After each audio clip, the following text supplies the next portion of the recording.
10-step acquisition checklist. In this chapter, we're going to review a 10-step process to ensuring that an acquisition is properly integrated from the beginning to the end. The first step is to have an acquisition strategy, an actual plan around acquisitions and why they benefit your business. You need to have some criteria. So the strategy tells you why you're acquiring businesses, but the criteria tells you specifically what types of businesses to acquire. Once you have 1 and 2 in place, you can start step number 3, which is searching for a target.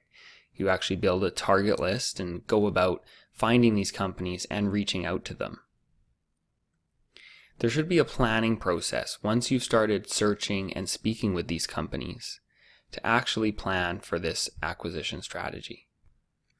Once your planning process has gotten to the point where you're actually talking to targets and have received financial information from them, you can start valuing and evaluating those opportunities.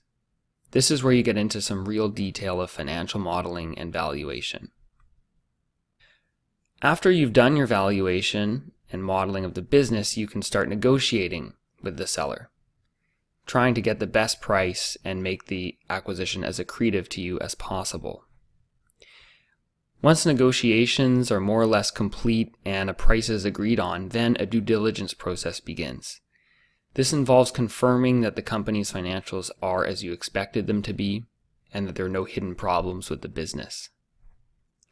Finally, you enter into a purchase and sale contract once confirmatory due diligence is complete. Then financing can be put in place. In most cases, there will be some level of debt involved in the acquisition, but also preparing to issue shares if necessary or to transfer the cash if it's a cash deal and the cash is on the balance sheet. And finally, integration or implementation.